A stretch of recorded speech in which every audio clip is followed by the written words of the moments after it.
Maanyag nga nawong, apan ang baba murag machine gun. Ulitawo, siguro kabagayod nga siya ang imong minyuan. Ang pulong sa Ginoo nagaingon, maayo pag magpuyo sa kisame kaysa mo tipon sa balay sa asawa nga tagaw-tawan.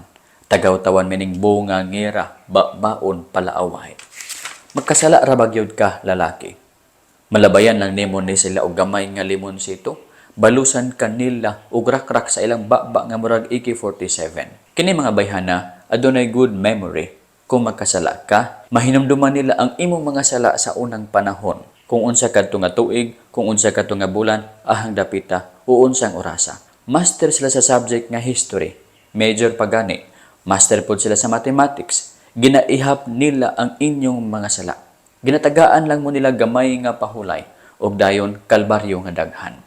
Naapagani ka sa yuta pero malaimperno na ang imong kinabuhi. Samtang sayo pa luwasa ang imong kinabuhi. Susama sa usa ka salarong nga niikyas gikan sa usa ka leyon. Ikyas gikan ni anang bayhana. Ayaw lantawa ang iyang maanyag nga nawong. Lantawa ang iyang kasing-kasing. Ang maanyag nga nawong para lamang sa mata. Apan ang maanyag nga kasing-kasing para sa imong kinabuhi. Unya kung ikaw naminyo na sa tigre nga asawa, imo ka ng tinayuan.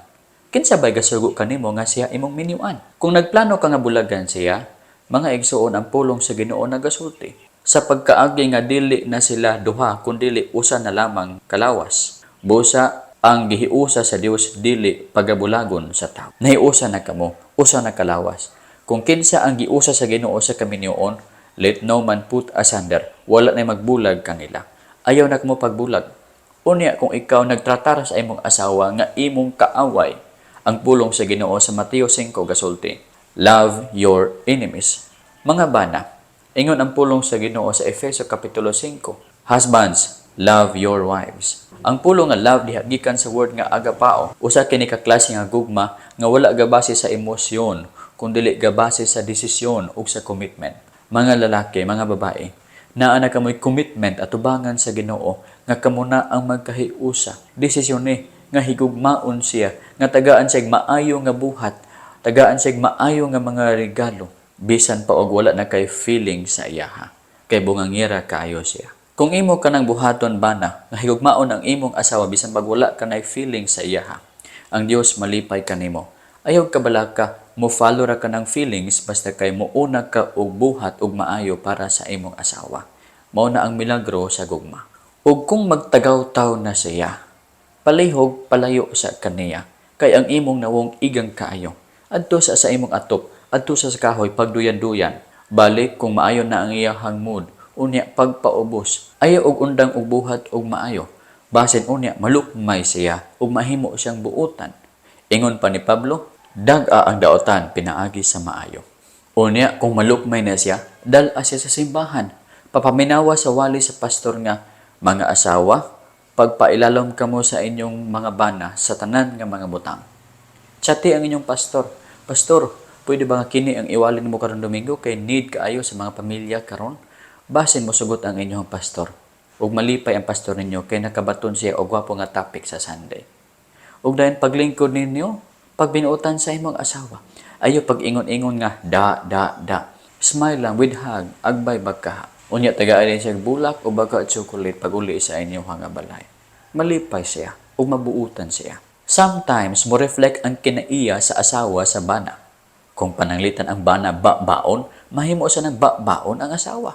Kung pananglitan ang bana sigirag laag, sigirag sugal, bisyo, sigira og lantag TV, dula og cellphone, mahimo ginang baon ang asawa.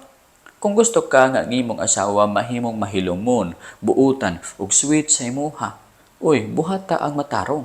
Kay kasagaran sa mga tao, mabag-o gid na sila, pagpakitaan sila og maayo nga buhat. Kamo sad nga mga babae, pagpailalom kamo sa inyong mga bana. Ayo kamo sigig tagaw-taw. Apan maingon nga ang iglesia nahasakop kang Kristo, maingon man usab ang mga asawa magpasakop sa ilang mga bana diha sa tanang butang. Sugo kini sa Bible, ayaw himo ang under dasaya ang inyong mga bana.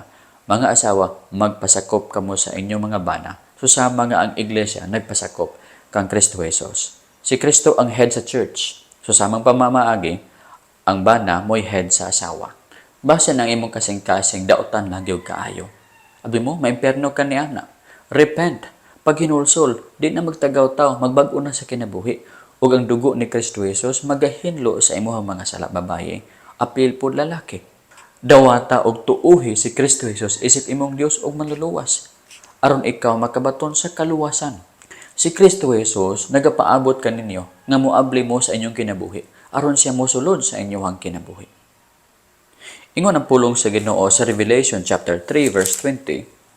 Ania karon, ako ania sa pultahan ug nagatuktok kung bisan kinsa ang magapatalinghog sa akong tingog ug moabli sa pultahan, ako mosulod kaniya ug manihapon ako uban kaniya ug siya uban kanako. Usa kini ka picture kang Kristo ug sa kinabuhi sa iglesia sa Laodicea. Nga si Kristo Jesus gusto mo sulod sa ilang kinabuhi o sa ato pong kinabuhi. Nagatindog siya sa pultahan. Duol siya kanato, nagapaabot, nagatuktok. Gusto siya mosulod sa atong kinabuhi. Ablihi imong kinabuhi, ablihi imong kasing-kasing. Ipasulod si Kristo Jesus diha. Ug siya mo puyo sulod sa atong kinabuhi. Ug dili na siya mohawa kanato. Naay maayong regalo kung kita mo dawat kang Kristo Jesus. Nakadawat kita mismo sa Ginoo. Ang Ginoo ni puyo sa atong kinabuhi. Ug kung ang Ginoo puyo na sa atong kinabuhi, makabaton usab kita og kinabuhi nga walay katapusan. Ingon ang pulong sa Ginoo sa unang Juan kapitulo 5 bersikulo 11 padulong sa 13. Ug kini mao ang pagpamatuod nga ang Dios mihatag kanato sa kinabuhi nga walay katapusan. Ug kini nga kinabuhi anaa sa iyang anak. Example mao kini si Jesus Christ. Ug mao kini ang kinabuhi nga walay katapusan. Ang kinabuhi nga walay katapusan daw anaa kang Jesus Christ. Unsa ingon sa pulong sa Ginoo sa 12, ang nagabaton sa anak may kinabuhi. Ang wala magabaton sa anak sa Dios walay kinabuhi. Kung si Jesus naa sa atong kasing-kasing, naa tay kinabuhi nga walay katapusan. Kung si Jesus wala sa atong kasing-kasing, wala tay kinabuhi nga walay katapusan. 13. Kining mga butang nga gisulat ko kaninyo nga nagpanuo sa ngalan sa anak sa Dios, aron mahibaluan ninyo nga nakadawat kamo sa kinabuhi nga walay katapusan. O, gisulatan kita ni John, kita nga nagpanuo kang Jesus Christ. Aron kita masayod nga kita naanay kinabuhi nga walay katapusan. Kung ikaw naanay kinabuhi nga walay katapusan, naana ang imong ngalan sa libro sa kinabuhi. Ug dili na ikaw maadto pa sa impyerno. Pinadayag kapitulo 20 bersikulo 15. Ug kung may bisan kinsa nga wala hikit nga nahasulat sa basahon sa kinabuhi, gitambog siya ngadto sa linaw nga kalayo. Inig-abli sa libro sa kinabuhi, kung dili makit-an ang imong ngalan sa libro sa kinabuhi, itambog ka sa linaw nga kalayo. Pero kay nakadawat ka naman og kinabuhi nga walay katapusan diha kang Kristo Jesus, ang imong ngalan naa nang daan sa libro sa kinabuhi. Ug dayon dili ka na itambog sa linaw nga kalayo. John 3:16, For God so loved the world that He gave His only begotten Son, that whosoever believeth in Him should not perish but have everlasting life. Salamat sa pagpaminaw. This is the Truth Bible Program.